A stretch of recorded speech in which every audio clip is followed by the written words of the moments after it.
So today I want to talk about a very important thing. This is the act-potency distinction. So in Aristotle's metaphysics, he distinguishes between two kinds of realities, act and potency. So these two are very distinguished concepts. Potency is basically what can be actual, what is possibly actual. So you have a glass of warm water. It was initially, initially before it's warm, it had to be room temperature, and we call this in Aristotle's metaphysics. We call this that it was when it was at room temperature. We say it was potentially warm. It was potentially warm, and then it actualized to be warm. So inside you have lots of potential. But what is this potentiality without actuality? This potentiality without actuality is what we call just possibilities, just potentials, nothing actual. So when you sit down there and you're doing your work, you're supposed to be doing your work, but really you are just talking to a screen. You are not actualizing any of that potential. Any potential people put in there, any potential put in you is unactualized, and what ends up happening is you just have a sea of possibilities, nothing actual. And possibilities without actualization is just a realm of imagination. In English we call these fables. Fables are very dangerous because they do not exist, they are fictitious, yet we call potentialities a reality. So it's at times very difficult to not conflate the two. Many people often conflate the two. They say, oh, today it's possible I'm going to do this, I'm going to do that. Really, these are just possibilities. They exist within the realm of imagination.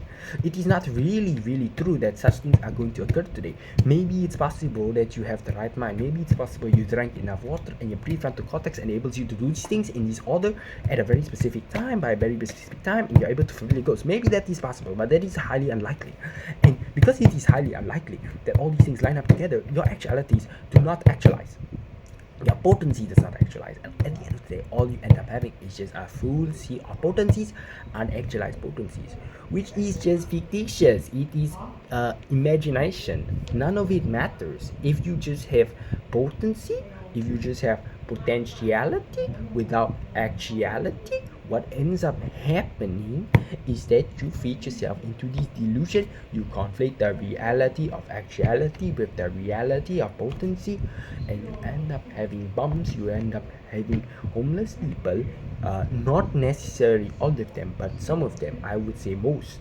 And as a result, it is all these procrastinators, all these stupid people with their minds, they cannot come to their conclusions. They cannot derive the consequent from the antecedent because their logic is erroneous, even if it is non-vacuous, even if their premises are very sound. It is really true that this is a possibility, my man. It's really true, but is it logically valid that if I do this, it will necessarily lead to this? Classic modus ponens. Lots of people don't have this. Lots of people think otherwise. Lots of people think it's not a lots of people are very skeptical. Lots of people lack this insight. They have a very sound mind. They can retrieve facts very delightfully, but they have very terrible validity, very terrible validity claims.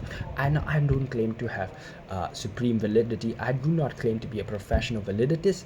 I do not claim to be a superior formal logician. But what I claim to be is that most people fall into this category of error because they are not trained logicians. They are not trained logicians. They are lay people, right? They do not have time to ponder on formal logic. They do not have time to ponder on symbolic logic, and as a result, they make all these kinds of errors. They conflate act and potency. They think that if they do this in a disorder, it's true. It's true that you're doing an action. Yeah, it's true, but it's not necessary that it follows. Right? There's other. And yeah, I'm talking about two very different concepts here. I'm talking about formal logic, which is one of them, and also act and potency. And I'm trying to articulate, express them to you together as a concept to show how you are being erroneous. Not just you, but most people out there, most procrastinators out there. I'm just showing you how everyone is being erroneous, spreading their erroneity. It's completely fine, like most people are like this, right? Most people are like this. It's not wrong to be someone like this. It's not wrong to be average. I will clarify that. It is not wrong to be average. What is wrong is that you sit down there and you continue telling yourself that you are doing work when you are not, because you are conflating act and potency. And you act like you know what potency means. You act like you think it's possible. That means you'll probably do it. You act like it's possible, that means it's likely. No, it's not likely. You need to condition yourself. You need to be a better individual. You need to be a better individual, and then after that we can talk about your actualities. After that, you can show that you are really the person you say you are. Because if you are really the person you say you are, then the person you say you are should exhibit the properties that you say you are. If you say you are a hardworking person who has a very good, who's going to get a very good job in the future, then you should be exhibiting the properties of such a person. Otherwise, nobody is going to believe you, and you probably are just lying to yourself. Yes, that is the lecture on act and potency today. Now, I will be honest, I have never touched a book on Aristotle's metaphysics. I read the first few pages, and after that, I just gave up because it was so dense. I have, however, read Plato's Republic, though I did not draw from any of those points. Most of what I learned from about act and potency is from the YouTube videos. And but aside from that, this is my lecture today. As for the formal logic thing, I just diagnosed it myself. It is probably erroneous, so go out there, dismantle this video. This advice is for people who actually find this helpful, who actually think that I have some value in what I have said here today. Though I don't think I have. I think my points are all over the place because I just went on repeating over and over again.